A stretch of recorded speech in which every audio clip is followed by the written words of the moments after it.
అపోస్తుల కార్యముల గ్రంథం 14వ అధ్యాయం 17వ వచనం. మీ హృదయములను నింపుచు,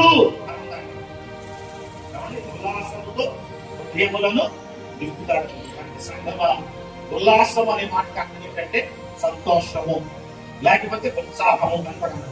మన హృదయంలో అంటే ఆయన ఉల్లాసముతో నింపువాడు. అపోస్తుల కార్యముల గ్రంథం 2వ అధ్యాయం 28వ వచనం చదవండి.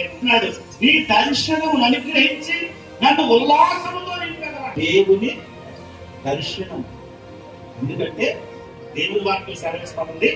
ఏవేలు గ్రంథాలు అన్నాడు కదా, నిత్యదినములో అందరి మీద నా ఆత్మను మరింతును, యవనస్తులు దర్శనములు చూస్తారు, వృద్ధులు ఏవేలు గ్రంథంలో మాట చూస్తున్నాను. దర్శనములు దేవుని దగ్గర చేరుకుంటూ కావాలి.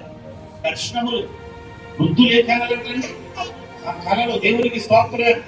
మన ప్రభు కళల ద్వారా మాట్లాడేవాడు, దర్శనముల ద్వారా మాట్లాడేవాడు. దేవునికి స్తోత్రం.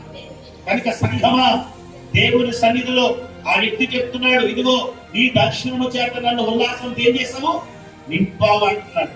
దేవుని దర్శనం చూసేవాడకుండా దేవుని దర్శనం మా వృత్తిలో ఉల్లాసము నింపుతాది. కనుక దేవుని దర్శనం కలిగి లోకంలో మనం జీవించేటువంటి వారు ఉండాలని దేవుని వాక్యం సెలవిస్తుంది. కనుక నన్ను ఉత్సాహంతో లేక ఉల్లాసంతో నింపేదని భక్తులు తెలియజేశాడు. కనుక ఈరోజు కదా దేవుని సన్నిధిలో అందరూ కూడా మరి కదా ఆయన సన్నిధిలో ఎప్పుడైతే మనం నోరు తెరిచి ప్రభువును స్తుతిస్తూ ఆరాధిస్తూ ఘనపరిచేటువంటి వారు ఉంటామో ఉల్లాసముతో మన హృదయములను నింపే దేవుడిగా ఉంటున్నాడు.